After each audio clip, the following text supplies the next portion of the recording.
সুপ্রিয় দর্শক, আপনাদের সাথে আছি আমি জ্যোতিষী প্রকাশ অধিকারী।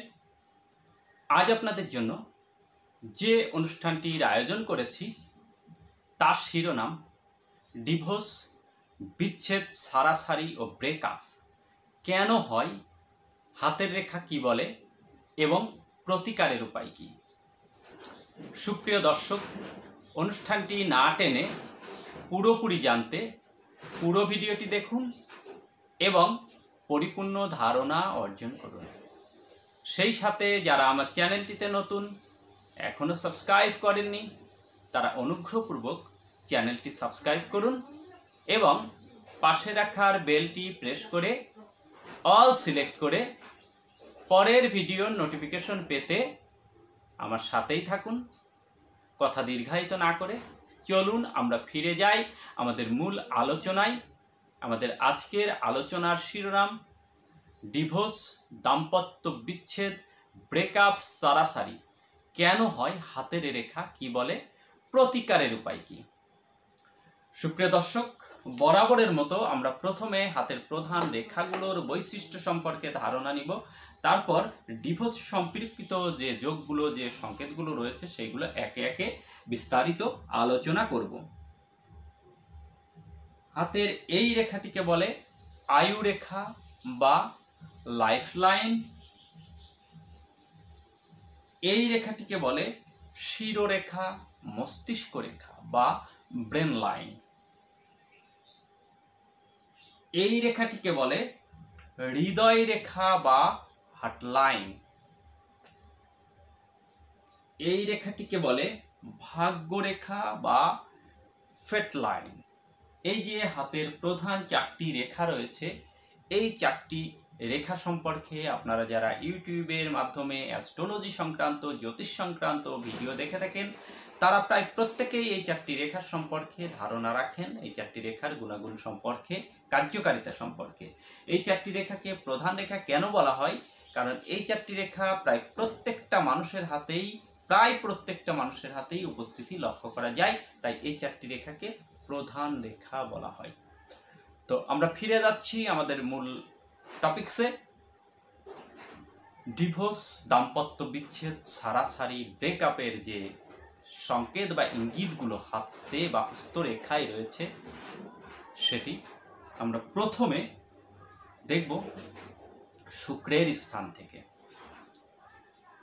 এই যে আয়ুরেখা বেষ্টন করে যে অংশটুকু বৃদ্ধাঙ্গুলের পাশে থাকে, এই অংশটুকুর মধ্যবর্তী যে অবস্থান, এই অবস্থানটুকু রাহুর বা নিম্নমঙ্গল, এখান থেকে রাহুর বিচার করা হয়। নিচের যে অংশটুকু, এই অংশটুকু শুক্রের মাউন্ট বা ভেনাস মাউন্ট। তো এই শুক্রের মাউন্ট থেকে যদি কোনো একটি রেখা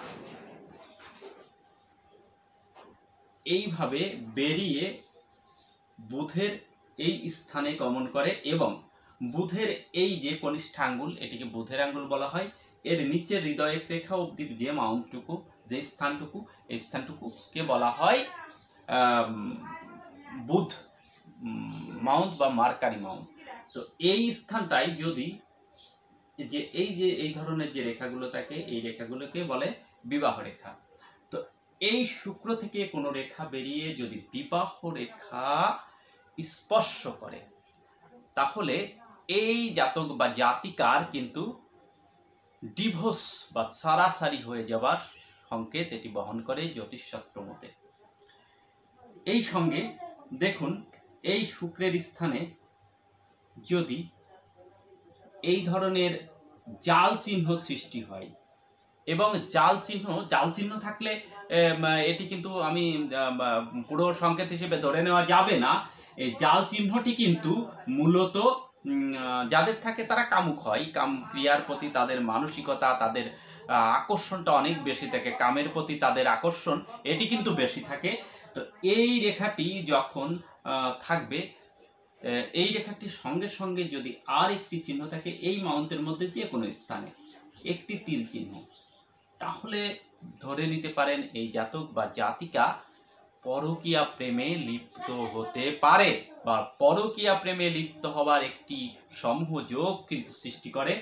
সেই সঙ্গে যদি এই শুক্রের এই একটি পরকীয়া প্রেমের সংকেত, আবার এই আঙ্গুলে বৃদ্ধাঙ্গুলেতে যদি এই ধরনের একটি ক্রস চিহ্ন সৃষ্টি হয়, এটিও কিন্তু জাতক বা জাতিকাকে পরকীয়া প্রেমে লিপ্ত হবার আরেকটি সংকেত। আরও একটি সংকেত রয়েছে, এই যে রবি রেখা, এই রবি রেখাটি যদি কখনো এইভাবে ক্রস করে ভাগ্যরেখাকে কর্তৃত করে, যেভাবেই হোক না কেন, এইভাবেও হতে পারে। এক কথায় ভাগ্যরেখাকে, তবে সর্বোচ্চ আপনার যদি এই হৃদয় রেখা এবং মস্তিষ্ক রেখার মাঝে যদি এই রবি রেখা ক্রস চিহ্ন সৃষ্টি করে, এটি একটি বিশেষ পরকীয়া প্রেমে লিপ্ত হবার একটি সংকেত। দেখুন, এখানে বিচ্ছেদের আলোচনায় হয়তো অনেকে আপনারা ভাবতে পারেন যে বিচ্ছেদ আর আলোচনায় আমি পরকীয়া প্রেম কেন আনছি, সেটিও এর মধ্যেই পাবেন। একটু ধৈর্য ধরে দেখুন, এটিও একটি পরকীয়া প্রেমের কিন্তু লিপ্ত হবার ইঙ্গিত। তো এই যে পরকীয়া প্রেমে লিপ্ত হবার যে সংকেত বা ইঙ্গিতগুলো রয়েছে, তিনটি ইঙ্গিত আমি দেখালাম। আরও একটি ইঙ্গিত রয়েছে, যদি এই যে রাহুর এই স্থান থেকে যদি এইভাবে একটি রেখা মঙ্গলের মধ্যে, অর্থাৎ এটি উচ্চমঙ্গলে প্রবেশ করে, এটিকে ছন্নছাড়া যোগ বলে। রাহু এবং মঙ্গল যোগ ছন্নছাড়া যোগ। এরা ছন্নছাড়া জীবন, আজ এখানে কাল এখানে, এইরকম টেন্ডেন্সি এদের মধ্যে থাকবে। এরা অনেকটা জীবনযাপন করে, ছন্নছাড়ার মতো জীবনযাপন করে। কিন্তু এই রেখাটি একটি পরকীয়া প্রেমের সংকেত, মানে একটি গুরুত্বপূর্ণ পরকীয়া প্রেমের সংকেত। এই রেখাধারী জাতক যদি পরকীয়া প্রেমে যুক্ত হয়, তাহলে কিন্তু তারা মানে এই পরকীয়া প্রেমটা এমনভাবে ভাইরাল হয়, যদি একই সঙ্গে এই রবি রেখাটি যদি ভাগ্যরেখাকে হৃদয় রেখা মস্তিষ্ক রেখার মাঝে ক্রস করে এবং একই সঙ্গে এই রেখাটি রয়েছে, এই দুটো রেখার উপস্থিতি যদি একই সঙ্গে থাকে, তাহলে কিন্তু এই জাতকের জীবনে এই পরকীয়া প্রেম একটি ভয়াবহ রূপ নিয়ে আসে। সেটি হচ্ছে,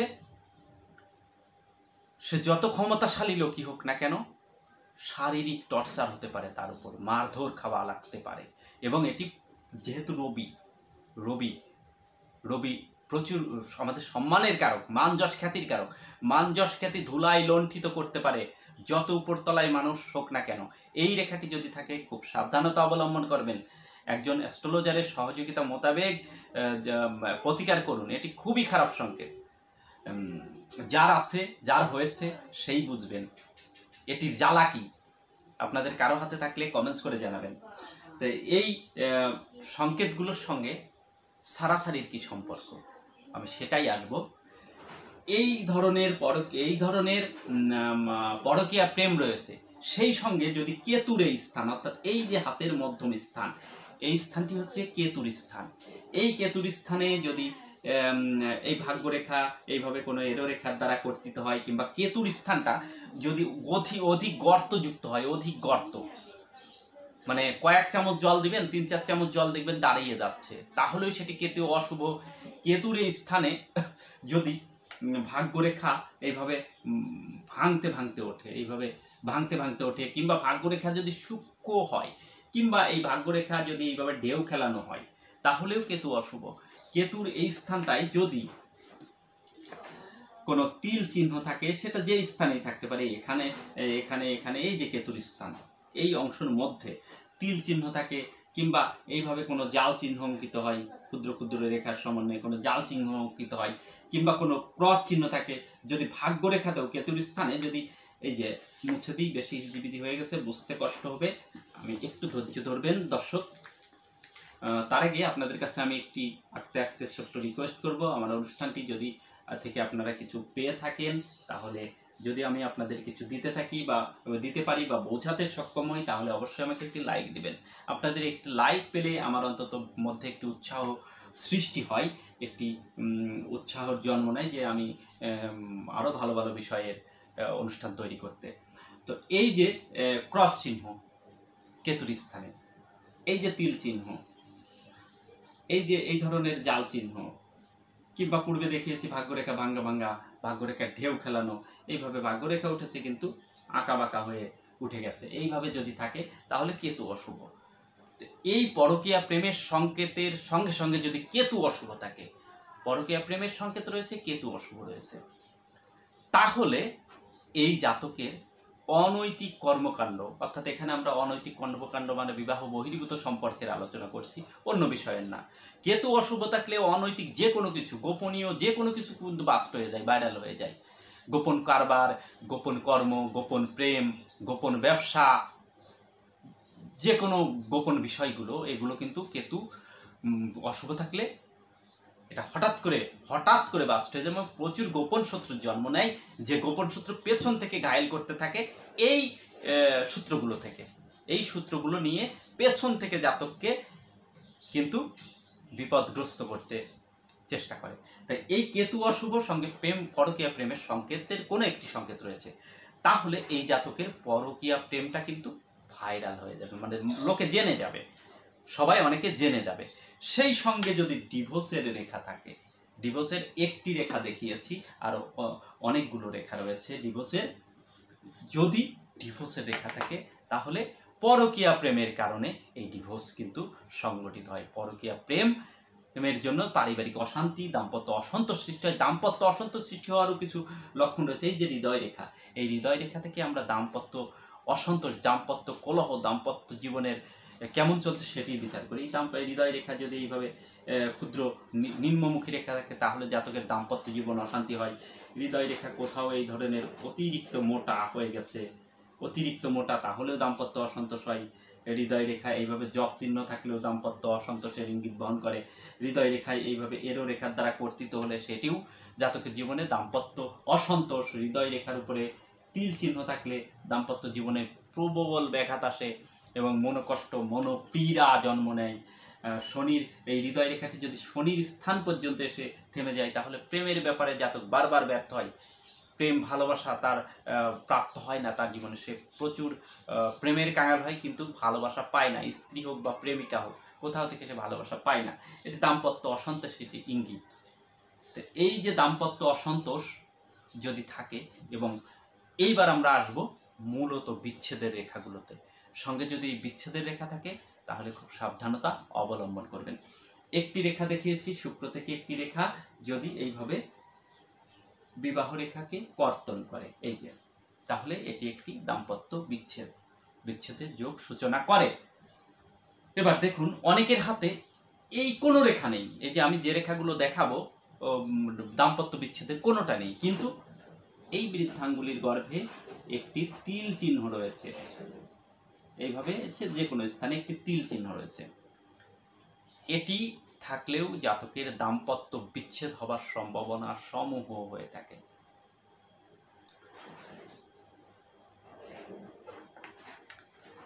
এবার দেখুন বোর্ডটা পরিষ্কার করে নেব যাতে বুঝতে অসুবিধা আপনাদের না হয়।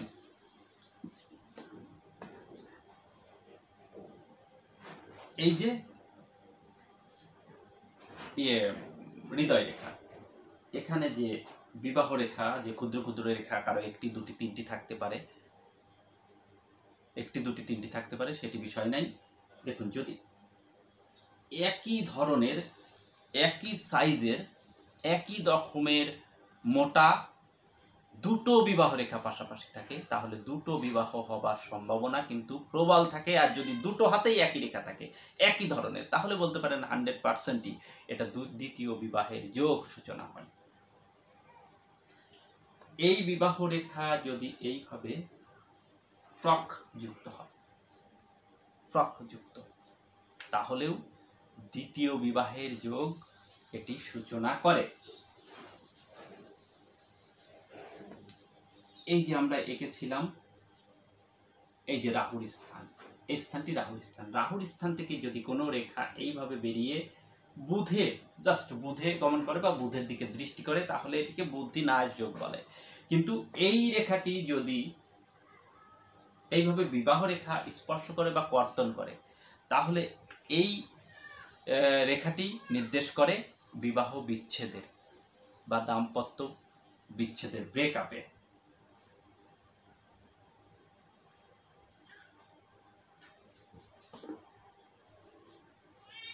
এই বিবাহ রেখার উপরে যদি তিল চিহ্ন অঙ্কিত থাকে, তিল চিহ্ন অঙ্কিত থাকলে এটিও পরিপূর্ণ বিবাহ বিচ্ছেদের একটি যোগ সূচিত হয়।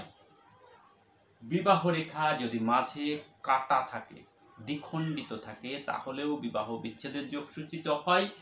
তবে এইখানে যদি এইভাবে আবার একটি চতুর্ভুজ চিহ্ন সৃষ্টি হয়, অর্থাৎ একটি কাটা রেখা এসে চতুর্ভুজ স্পর্শ করে আর একটি যোগ সূচিত হয়েছে, তাহলে এটি সাময়িক বিচ্ছেদ, বনিবনার অভাব, বেড সেপারেশন, এক ঘরে থাকা কিন্তু এক বিছানা শেয়ার করছে না, দীর্ঘদিন পিত্রালয়ে স্ত্রী গমন করেছে, যোগাযোগ করছে না, কথা বলছে না, বনিবনার অভাব, এই জাতীয় সমস্যা সৃষ্টি হয়, কিন্তু শেষ পর্যন্ত বিবাহ বিচ্ছেদটা থেকে যায়।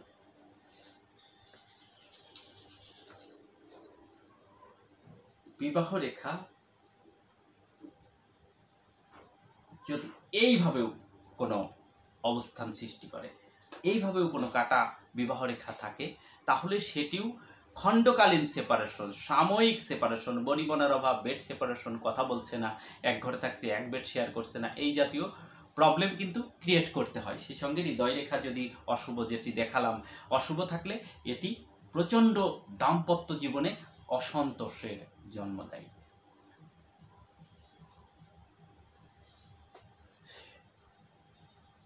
এই হৃদয় রেখা যদি এইভাবে, এই বিবাহ রেখা যদি এইভাবে হৃদয় রেখাকে স্পর্শ করে বা স্পর্শ করে বেরিয়ে যায়, বেরিয়ে না গেলেও স্পর্শ করলেও এটি বিচ্ছেদের সূচনা, বিচ্ছেদের সংকেত জ্যোতিষশাস্ত্র মতে। কিন্তু এই রেখাটি যদি এইভাবে হৃদয় রেখা টাচ না করে, অনেকটা এইভাবে হেলে হৃদয় রেখার দিকে দৃষ্টি করেছে, তাহলে এটি কিন্তু কি সংকেত দেবে? এটি এই যে জাতক বা জাতিকার হাতে থাকুক না কেন, যদি জাতিকার হাতে থাকে, সে পুরুষের অর্থাৎ জাতকের স্বামীর অনুগামী হয়, স্বামীর পুরো কথা মতো শুনে চলে। এবং যদি কোনো পুরুষের হাতে থাকে, সে স্তন্য হয়, অর্থাৎ স্ত্রীর কথা মতো চলে, স্ত্রীর কথাই যেটা বলে সেটাকেই সে প্রাধান্য দেয়, সেটা শুনেই সে চলে। তবে এদের দাম্পত্য জীবন ভালো থাকে, কারণ যখন অপোজিট একটু রাগী হোক না কেন, একটু উচ্ছৃঙ্খল হোক না কেন, তবুও সেটাকে যদি আপনি প্রাধান্য করেন বা আমি প্রাধান্য দিই, তাহলে সেখানে আমাদের তো দাম্পত্য সুখ থাকবে। অসন্তোষ কোথা থেকে আসবে? এটা দাম্পত্য সুখ আসে এদের। কিন্তু এরা স্তন্য হয় পুরুষের হাতে থাকলে, নারীর হাতে থাকলে সে স্বামীর অনুগামী হয়। এই বিবাহ রেখাটি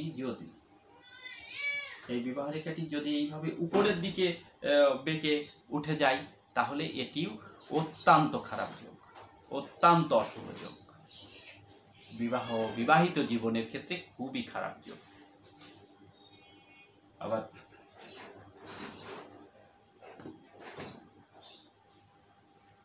এই যে বিবাহ রেখা যদি এইভাবে কোনো এরো রেখার দ্বারা কর্তিত হয়, কিংবা এইভাবে ক্রস চিহ্ন যুক্ত হয়, তাহলেও জাতক বা জাতিকার বিবাহ বিচ্ছেদ হবার যোগ সূচনা করে, বা এটি বিবাহ বিচ্ছেদের একটি সংকেত বহন করে। কিন্তু এই বিবাহ রেখার উপরে যদি এইভাবে আরো কিছু শুভ রেখাও রয়েছে, এই যে এই ধরনের ক্ষুদ্র রেখা থাকলে এই জাতকরা বিয়ের পরে ব্যাপক উন্নতি করে। বিবাহ রেখার উপরে যদি এই ধরনের ত্রিভুজ চিহ্ন সূচিত হয়, তাহলে স্ত্রীর কারণে বিবাহের পর কিন্তু তার ভাগ্য উন্নতি ঘটে থাকে, কিন্তু খুবই শুভ যোগ। আজকে তো বিবাহ বিচ্ছেদের যোগ নিয়ে আলোচনা, শুভ যোগ নিয়ে নয়।